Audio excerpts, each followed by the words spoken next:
ജനങ്ങൾക്ക് അംഗീകാരമുള്ള സ്ഥാനാർത്ഥികളെ കൊണ്ട് ഇങ്ങനെയൊക്കെ കോമാളി വേഷം കെട്ടി നടക്കുന്ന നടന്മാരെയൊക്കെ പിടിച്ച് ഒരു ദിവസം കൊണ്ടേ വെച്ചിട്ട് അയ്യോ ഞങ്ങൾക്ക് വോട്ട് കിട്ടുന്നില്ല, ഞങ്ങളുടെ വോട്ട് LDF ഭിന്നിപ്പിക്കാൻ പോകണമെന്ന് പറഞ്ഞു നടന്നിട്ട് വല്ല കാര്യമുണ്ട്? ഈ സംസ്കാരം സമരം ചെയ്താൽ കിട്ടുന്നൊരു കാര്യമല്ല, അത് എളുപ്പത്തിൽ കിട്ടൂല. അപ്പോൾ ഇത്രയും നാടക കലാകാരന്മാർ, KPSC പോലെയൊക്കെയുള്ള ട്രൂപ്പുകളിലെ കലാകാരന്മാർ മൈക്ക് പോലും ഇല്ലാത്തൊരു കാലത്ത് ഒരുപാട് ഉത്സവപ്പറമ്പുകളിൽ പരിപാടികൾ അവതരിപ്പിച്ച് നാടകം നടത്തിയുമെല്ലാം ആ പ്രസ്ഥാനത്തെ അത്രയും മുന്നിലേക്ക് കൊണ്ടുവന്ന ശേഷം ഇവർക്ക് എന്നു മുതലാണ് കലയും കലാകാരനുമൊക്കെ ഇത്രയും കാണാൻ വയ്യാത്ത ആളാകുന്നത്? എല്ലാ പാർട്ടിയിലും സിനിമാ താരങ്ങളും മത്സരിച്ചിട്ടുണ്ട്, വന്നിട്ടുണ്ട്. എന്തുകൊണ്ടാണ് അങ്ങനെ പറഞ്ഞതെന്നുള്ളത് എനിക്കറിയില്ല. അദ്ദേഹം വളരെ സീനിയർ ആയിട്ടുള്ള ഒരാളാണ്, എന്നേക്കാൾ മുതിർന്ന ഒരാളാണ്. അദ്ദേഹത്തിനോട് അങ്ങനെ ഒപ്പത്തിനൊപ്പം നിന്ന് അദ്ദേഹം പറഞ്ഞ പോലെ തന്നെ അല്ലെങ്കിൽ അനാവശ്യമായ പരാമർശങ്ങൾ നടത്താൻ ഞാൻ ഉദ്ദേശിക്കുന്നത്. ഏതോ ഒരു കോമഡി പറയുന്ന സിനിമാ നടനെ കൊണ്ടുവന്നിട്ടാണ് ഫൈറ്റ് ചെയ്യുന്നത്. ഒരു മണ്ഡലത്തെ സംബന്ധിച്ചിടത്തോളം പാലക്കാട് മണ്ഡലത്തിൽ കഴിഞ്ഞ പ്രാവശ്യം ഉണ്ടായ ഒരു ഡാമേജ് ഉണ്ട്. അവിടെ പാലക്കാട് ഒരു ജനപ്രതിനിധി വലിയ വിശ്വാസത്തോടെ കൊണ്ടുവന്നിട്ട് ആ ജനപ്രതിനിധിയുടെ സേവനം. സുഹൃത്തുക്കളെ നമസ്കാരം, പുതിയൊരു വീഡിയോയിലേക്ക് എല്ലാവർക്കും സ്വാഗതം. CPM-ന്റെ മുതിർന്ന നേതാവും അതുപോലെ തന്നെ ഒരു യുവ MLA-യും പറഞ്ഞ ഒരു വാക്കാണ് നമ്മളെല്ലാവരും കേട്ടത്. അതായത് രമേശ് പിഷാരടി എന്ന് പറയുന്ന ഒരു കോമാളിയെ അവിടെ കൊണ്ടുവന്ന് നിർത്തിയിട്ട് വോട്ടില്ല എന്ന് പറഞ്ഞിട്ട് വല്ലതും ഉണ്ടോ എന്നാണ് ഇവർ ചോദിക്കുന്നത്.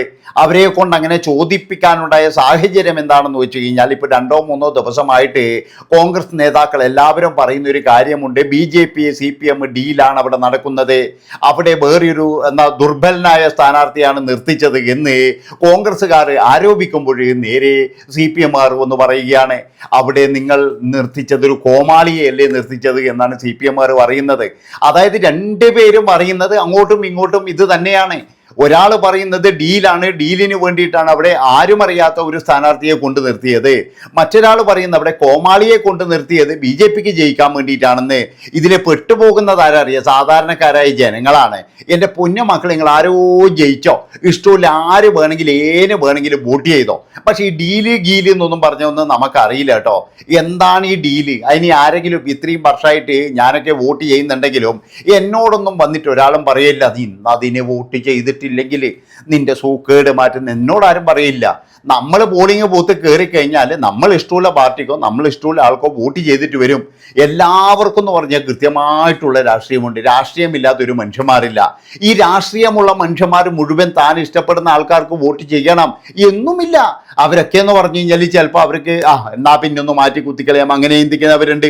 ചില ആൾക്കാർ പറയും ഞാൻ ഇന്ന പാർട്ടിക്കാരനാണ്, പക്ഷെ ഇന്നാക്കാ വോട്ട് കൊടുക്കും, അങ്ങനെയൊക്കെ പറയുന്നുണ്ട്. ഇതിപ്പോഴെന്ന് പറഞ്ഞാൽ രമേശ് പിഷാരടിയെ ഒന്ന് തളർത്തിയിരുത്താൻ വേണ്ടിയിട്ടും അതുപോലെ തന്നെ രമേശ് പിഷാരടിക്ക് ഇതോട് കൂടിയിട്ട് കുറച്ച് മൈലേജ് കൂടുക ചെയ്തത്. കാരണം അദ്ദേഹം ഇപ്പോൾ പറയുന്നത് എന്താണെന്ന് വെച്ചാൽ, ഇതിനു മുന്നേയും സ്ഥാനാർത്ഥികളായ ആൾക്കാരുണ്ട്. പിന്നെ കലാകാരന്മാരെ എന്തിനാണ് ഇങ്ങനെ പുച്ഛിക്കുന്നത്? ഇപ്പൊ KPSC പോലെയുള്ള നാടക സമിതിയിലുള്ളവരൊക്കെ നാടകം കളിച്ച് പോലീസ് അറസ്റ്റ് ചെയ്തിട്ടുണ്ട്. അതുപോലെ തന്നെ അവർ നാടകം കളിച്ച കാര്യങ്ങളൊക്കെ എന്ന് പറഞ്ഞാൽ നമുക്ക് എല്ലാവർക്കും അറിയുന്നതാണ്. എങ്ങനെയാണ് അവർ നാടകം കളിച്ചത് അന്നത്തെ കാലത്ത് എന്നൊക്കെ. അത്രയും കഷ്ടപ്പാടിൽ നാടകം കളിച്ച് വളർന്ന ഒരുപാട് കലാകാരന്മാരുണ്ട്. അപ്പൊ അതുപോലെ തന്നെ എന്ന് പറഞ്ഞാൽ കഴിഞ്ഞ കാലങ്ങളിൽ CPM ഇന്നസെന്റിനെ ആയാലും പിന്നെ മുകേഷിനെയും ഇപ്പോഴെന്ന് പറഞ്ഞാൽ നമ്മുടെ പത്തനാപുരത്തുള്ള ഗണേഷ് കുമാർ, ഇവരൊക്കെ സിനിമാ താരങ്ങളാണ്. ഇവരൊക്കെ ഒരു തരത്തിൽ പറഞ്ഞ സിനിമകളിൽ കോമാളി വേഷം ചെയ്തിട്ടുണ്ട്, ഗുണ്ടകളുടെ വേഷം ചെയ്തിട്ടുണ്ട്, വളരെ മോശമായ രീതിയിലുള്ള വേഷം ചെയ്തിട്ടുണ്ട് എന്ന് പറഞ്ഞിട്ട് അവരെയൊക്കെ ആരെങ്കിലും അവമാനിച്ചിട്ടുണ്ടോ? നിങ്ങൾ ഇന്ന സിനിമയിൽ ഇന്ന ആളല്ലേ? ഇപ്പൊ ഗണേഷ് കുമാർ ചില സിനിമകളിലൊക്കെ എന്ന് പറഞ്ഞു കഴിഞ്ഞാൽ വളരെ പോക്കിരി തന്നെയാണ്, ചില സിനിമകളിൽ ഗുണ്ട തന്നെയാണ്. അപ്പൊ ഇന്ന് പറഞ്ഞിട്ട് അയാളെ ആരെങ്കിലും ഗുണ്ടയാണ് നിങ്ങളുടെ മന്ത്രി എന്നൊക്കെ പറയോ? ഇപ്പൊ സുരേഷ് ഗോപി ഉണ്ട്, സുരേഷ് ഗോപി ഇപ്പൊ MP ആണ്. അദ്ദേഹത്തെ ആരെങ്കിലും നിങ്ങൾ പോലീസോ ഇന്ന പോലെയാണ് ഇന്ന ആളാണെന്നൊക്കെ പറയോ? ഒരിക്കലും പറയത്തില്ല. ഇതിപ്പോഴും എന്ന് പറഞ്ഞു കഴിഞ്ഞാൽ രമേശ് പിഷാരടി എന്ന് പറയുന്ന ഒരാൾക്ക് നല്ല മൈലേജ് ഉണ്ടാക്കി കൊടുത്തു, അത്രയേ ഉള്ളൂ. അങ്ങനെയാണെങ്കിൽ എന്ത് ചെയ്യണം? ഇപ്പോൾ ഈ തോമസ് ഐസക്ക് പറയുന്നത് പോലെ, തോമസ് ഐസക്ക് പറയുന്നത് കോമാളിയാണ് കൊണ്ട് നിർത്തിയത്. അതുപോലെ തന്നെ മോസിൻ എന്ന് പറയുന്ന MLA അദ്ദേഹവും പറയുന്നത് കോമാളിയാണ് കൊണ്ട് നിർത്തിയത്. ഇന്നസെന്റിന്റെ കാര്യത്തിൽ എന്തായിരുന്നു നിലപാട്? അതുപോലെ തന്നെ മുകേഷിന്റെ കാര്യത്തിൽ എന്തായിരുന്നു നിലപാട്? ഇവിടെ പഴയ ഒരുപാട് പേര് ഇവിടെ നിന്നിട്ടുണ്ട് ഇതിനു മുന്നേ. അതാണ് നിങ്ങൾ മനസ്സിലാക്കി. ജഗദീഷ് നിന്നിട്ടുണ്ട്, അതുപോലെ തന്നെ സിദ്ദിഖ് നിന്നിട്ടുണ്ട്, പിന്നെ മുരളി നിന്നിട്ടുണ്ട്. അപ്പൊ ഇവരൊക്കെ കോമാളിയാണോ?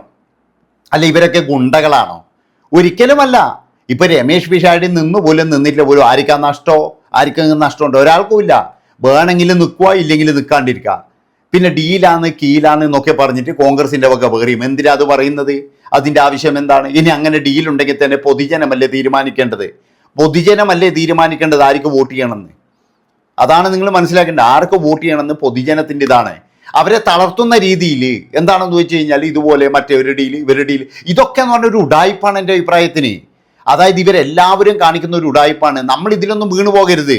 നമ്മൾ ഈ ഉഡായിപ്പും കാര്യങ്ങളൊക്കെ കേട്ട് വീണ് പോയി കഴിഞ്ഞാൽ നമ്മൾ പിന്നെ എന്താ ചെയ്യുക? നമുക്ക് ഇഷ്ടമില്ലാക്ക് ചെയ്യുക. ആരോ ജയിച്ചോട്ടെ, രമേശ് വേണമെങ്കിൽ രമേശ് ജയിച്ചോട്ടെ, ഇല്ലെങ്കിൽ മറ്റുള്ള CPM വേണമെങ്കിൽ CPM ജയിച്ചോട്ടെ, ഇല്ലെങ്കിൽ ശോഭാ സുരേന്ദ്രൻ ജയിച്ചോട്ടെ. നമുക്ക് ആര് ജയിച്ചാലും എന്താ? നമ്മൾക്ക് എന്തെങ്കിലും പ്രശ്നമുണ്ടോ? നമുക്ക് എന്തെങ്കിലും കാര്യമായിട്ട് കിട്ടുമോ? നമ്മൾ നാളെയും പണിക്ക് പോകണം. അല്ലാതെ നമുക്ക് പണിയില്ലാതൊന്നും കിട്ടത്തില്ല. നമ്മൾ നാളെയും പണിക്ക് പോകണം. അതാണ് നിങ്ങൾ മനസ്സിലാക്കേണ്ടത്. അപ്പോൾ പറയുമോ ഭയങ്കര ഇത് വരുന്നത് അത് വരുന്നത്, അതൊക്കെ തീരുമാനിക്കേണ്ടത് നമ്മളാണോ? അതാണ് നിങ്ങൾ മനസ്സിലാക്കേണ്ടത്. ഇനി എന്തെന്നായാലും ആര് ഭരിച്ചു കഴിഞ്ഞാലും നമ്മൾ എന്ത് ചെയ്യണോ? ഈ പിന്നെ എന്താ പറയുക, മെയ് 4 ആവുന്നല്ലേ, മെയ് 4 കഴിഞ്ഞാൽ നമ്മൾ പണിക്ക് പോകണം.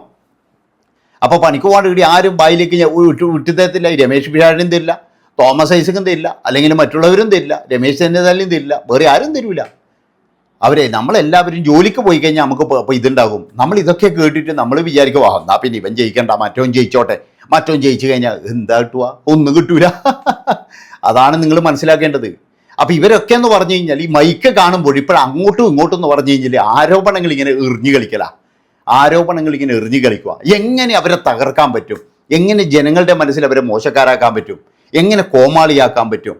അല്ലെങ്കിൽ എങ്ങനെ ഡീലുകാരാക്കാൻ പറ്റും? എങ്ങനെ മറ്റുള്ളവരാക്കാൻ പറ്റും എന്നൊക്കെ പറഞ്ഞിട്ട് ഇവരെല്ലാവരും കൂടിയിട്ട് ചെയ്യുന്ന കാര്യങ്ങൾ. പക്ഷേ ഇതൊന്നും ഒരു രാഷ്ട്രീയ നേതാവിന് ചേർന്നതല്ല. അതായത് നമ്മുടെ ഈ വികസനങ്ങൾ പറയാം, അതുപോലെ തന്നെ എന്ന് പറഞ്ഞാൽ മറ്റുള്ളവർ ചെയ്യാത്ത കാര്യങ്ങൾ പറയാം, ഞങ്ങൾ വന്നു കഴിഞ്ഞാൽ ചെയ്യുന്ന കാര്യങ്ങൾ പറയാം, കാലാകാലങ്ങളായിട്ട് ഞങ്ങൾ ചെയ്തുകൊണ്ടിരിക്കുന്ന കാര്യങ്ങൾ പറയാം, ഇതെല്ലാം പറയാം. ഇതൊന്നും പറയാനില്ലാത്തപ്പോഴാണ് ഇവരെല്ലാവരും കൂടി ഒരു പരിപാടി എടുക്കുന്നത്. എന്താണെന്ന് വെച്ചാൽ മറ്റേവരുമായിട്ട് ഡീലാണ്, മറ്റവൻ വർഗീയത പറയുന്നുണ്ട്, ഇവനാണെങ്കിൽ മറ്റേ വർഗീയത പറയുന്നുണ്ട്, അവനും ഇവനും തമ്മിൽ ഭയങ്കര ഇതാണ്, അവൻ കോമാളിയാണ്, ഇവൻ കോമാളി അല്ലാത്തവനാണ് എന്നൊക്കെ പറഞ്ഞ് ജനങ്ങളെ തെറ്റിദ്ധരിപ്പിക്കുകയാണ് ഇവരെല്ലാം ചെയ്യുന്നത്. ഇതൊന്നും ഒരിക്കലും നമുക്ക് എന്താ വെച്ചാൽ അംഗീകരിച്ചു കൊടുക്കാൻ പറ്റില്ല. ഈ ഡീലുണ്ട് എന്ന് പറയലും, കോമാളി ഉണ്ട് എന്ന് പറയലും, അതുപോലെ തന്നെ മറ്റേ ഇത് പറയലും, വർഗീയത പറയലും, ഇതൊന്നും ഒരിക്കലും നമുക്ക് അംഗീകരിച്ചു കൊടുക്കാൻ പറ്റില്ല. അതുകൊണ്ടാണ് ഞാൻ പറയുന്നത് ഇതൊന്നും നമ്മൾ കേൾക്കാനേ പാടില്ല എന്നാണ് എനിക്ക് പറയാനുള്ളത്. ഇതൊക്കെ എന്ന് പറഞ്ഞ ഒരു ഉഡായിപ്പല്ലേ. അല്ലാതെ എന്ന് പറഞ്ഞു കഴിഞ്ഞാൽ ഒരു കോമാളിയാണെന്ന് പറയേണ്ട ആവശ്യമുണ്ടോ? അയാൾ ഒരു സ്ഥാനാർത്ഥിയല്ലേ. എന്തെന്നായി കഴിഞ്ഞാൽ രമേശ് പിഷാരടി എന്ന് പറയുന്ന ഒരു മനുഷ്യന് ഇവിടെ മത്സരിക്കാനുള്ള എല്ലാ ഇതുമുണ്ട്.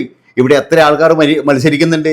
ഒരു വെളിപാടും ഇല്ലാതെ സ്ഥാനാർത്ഥി ലിസ്റ്റിൽ പേരുണ്ടോ എന്ന് കൂടി അറിയാത്ത 2 വനിതകൾ നമ്മൾ കണ്ടില്ലേ. സിനിമാ താരങ്ങളാണ്. ആ സിനിമാ താരങ്ങൾ വരെ എന്ന് പറഞ്ഞ് ഞാൻ മത്സരിക്കുന്നു പറഞ്ഞ് ഓടി വന്നിന്. എന്താ സംഭവം എന്നറിയില്ല. നിയമസഭയിൽ പോയിട്ട് എന്താ ചെയ്യേണ്ടതെന്ന് അറിയില്ല.